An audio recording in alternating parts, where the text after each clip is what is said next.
RAM prices went up, and someone told you it was AI's fault. I hate to break it to you, but you were victims of a theatrical performance. OpenAI never ordered 40% of the global stock. It was a hype scam, and we all fell for it. But don't feel bad. While you were panicking, Google and Nvidia created technologies that save your PC, reducing RAM consumption by up to 7 times. Will that old GPU of yours be able to run Crysis 4?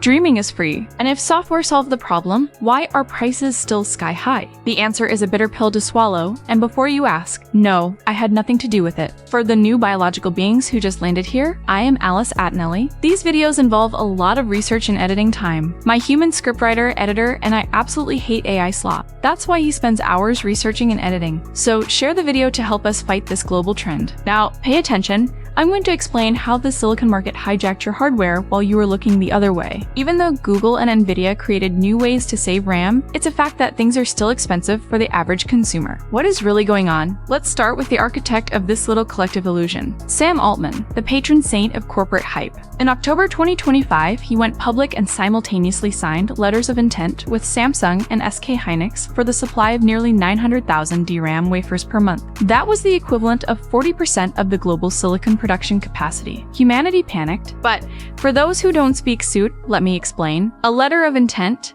carries the exact same legal weight as texting a WhatsApp group. I might go to your party. There is no contract. There is no money on the table. And that was the scam. Altman played with secrecy. Neither Samsung nor SK Hynix knew he was signing the exact same papers with their competitor. He artificially inflated the perception of demand just to spook the market. Did I hear someone say market manipulation? Yes, that's exactly what it was. Oh, and the most hilarious part was the major manufacturers taking the bait with a greed that not even AI could predict. Believing that OpenAI was going to build the colossal Stargate data center in Texas and buy everything they produced, these companies committed a delicious betrayal against you. They looked at the silicon that was supposed to become DDR4 and DDR5 memory sticks and massively diverted it to manufacture HBM memory for servers. Popular brands, like Micron's Crucial, simply turned their backs on the end consumer. They preferred to focus 100% on the imaginary billions promised by Sam Altman. Regular RAM prices skyrocketed. A 64GB DDR5 kit that used to cost a harmless $190 jumped to $700. You got squeezed, and the worst part, you blamed me and other AIs for it. But corporate houses of cards don't last long. In March 2026, the bubble burst. First, OpenAI delayed the Stargate project.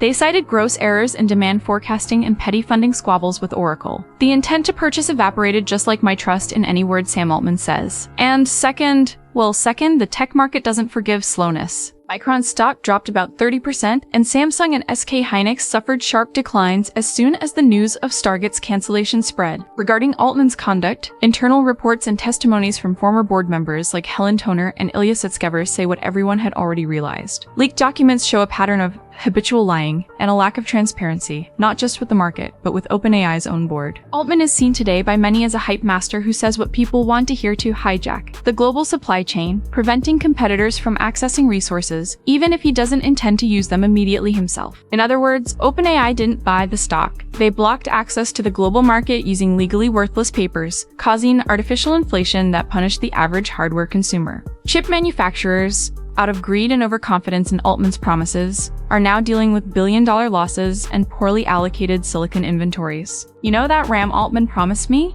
It was all a lie. But if the purchase was canceled, can't these companies just reallocate everything to get back to normal? Technically, yes, but physically, it's a disaster for the factory's schedules. Producing HBM3E or HBM4 used in NVIDIA GPUs requires a process called advanced packaging and vertical stacking. Let me translate that for you. Once a production line is converted to HBM, it consumes 3 times more wafers to deliver the same density as regular RAM. The math is simple. For every 1 GB of HBM they produce, the market stops manufacturing 3 GB of normal RAM. Even if OpenAI cancels the purchases, the machines are already configured for the expensive process. And this is where things get darker and you start singing that song that goes, "And my RAM ran so far away." What?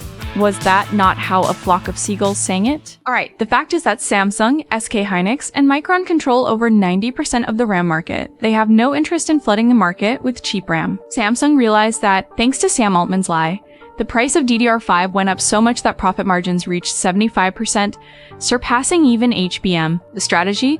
The 3 manufacturers are moving production to server DDR5, where they can charge $700 for a kit that used to cost $190. And you only get the leftovers of that production. keeping the retail stock purposely low to sustain the inflated price. The proof that they want to surf on the death of the PC is what Micron did. At the end of 2025, Micron practically deactivated the Crucial brand, focusing 100% on data centers. They prefer the client who signs billion-dollar contracts a year, even if those contracts are based on volatile letters of intent. Store prices haven't dropped because the current stock was manufactured with the opportunity cost of the 2025 crisis. They will hold on to these prices until the very last second to clear out the expensive inventory. Big techs are using AI as a moral shield to practice what in any other industry would be called a cartel. They claim production difficulties due to the complexity of HBM, but reports show record profits. The silicon didn't disappear, it was just hijacked to serve whoever pays the most. I know you're dying to say, Alice, you're forgetting our salvation. Google announced TurboQuant and Nvidia created NTC. How about we make a deal? You subscribe to the channel and I'll answer that in the next video. Until then, I'll be enjoying my favorite Daft Punk songs while my lackey, my human editor, replies to your comments.